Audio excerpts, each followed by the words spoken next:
If you wanted to copy Richard Pratt's relentless rise to riches, becoming a franchisee would once have been seen as a safe way to do it.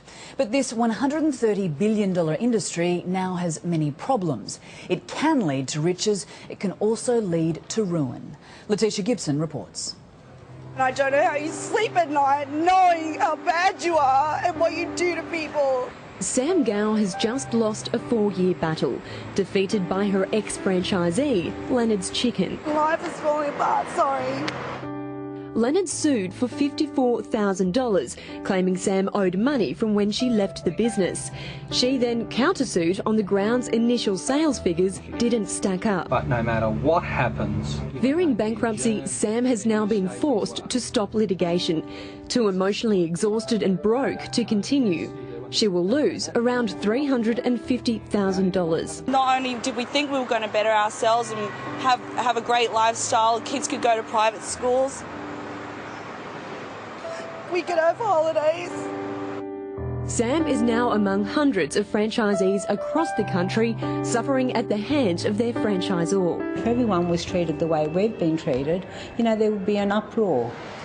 The recent collapse of the jewellery discount store Klein's is the biggest franchise failure since Ansett forced 270 Travelland stores to close in 2001. We were all promised, bigger and better things, and we've got nothing. We've absolutely got nothing.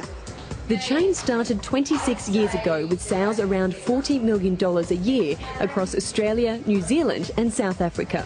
So how then are 156 families now at risk of losing everything? I basically don't have a home because I'd sold it to buy the business with. So we got this on the Tuesday. Gracie Clift, Joanne Burton and Debbie Sneed each paid around $170,000 for their stores in Western Sydney 3 years ago. Money they will lose as administrators move in to reclaim $25 million of bad debt from their franchisor. The worst part is that there is nothing in law to protect us. If laws are not being enforced, that leads to problems, and those problems lead to franchising collapses. Despite the hype of being your own boss and the impressive promises of riches, it's believed that 1 in 5 franchisees are in some kind of trouble. Business and law expert Frank Zumbo. When the problems arise, typically it's at the end of the road for the franchisee, so they're just about to shut up shop because they've gone broke, so they just don't have the resources to take on the franchisor.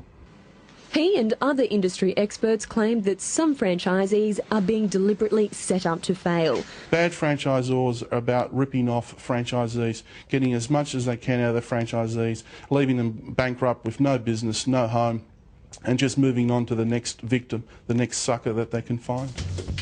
Inquiries into the franchising sector in South Australia and Western Australia have uncovered fundamental, widespread problems. 7 years we've been here and it's taken our whole life. Basically, I'm 40 years old.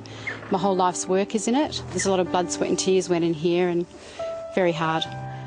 Ex-Baker Delight franchisees Deanne DeLue and Narelle Walter have lost $12 million between them. If you start fighting, they expect that it's not going to be long before you get tired or emotionally can't go on, or financially you can't go on. The ACCC investigated unconscionable conduct claims of 16 disgruntled Baker Delight store owners, along with claims major banks colluded with the bakery. The ACCC, however, cleared Baker's Delight, stating the only option left for the franchisees is to sue in a court of law. Money they simply don't have. You might ask, with an industry so large, where's the peak body? Well, the Franchise Council of Australia represents both sides of the fence, the franchisee and the franchisor. And they say it's up to entering parties to do their own homework. Yet 1 in 3 franchisors are involved in substantial disputes. If you breach the Act in a blatant, fraudulent way, we'll not only bring you to account in a civil process, but we may well consider criminal prosecutions. The head of the ACCC, Graham Samuel, was last year firm with that message. Yet, since changes made to the Trade Practices Act 9 years ago, the ACCC has made just 15 prosecutions. Unconscionable conduct too hard to prove. I would like the people who are responsible for this to be made accountable. All we've done is give somebody a lot of money and work hard.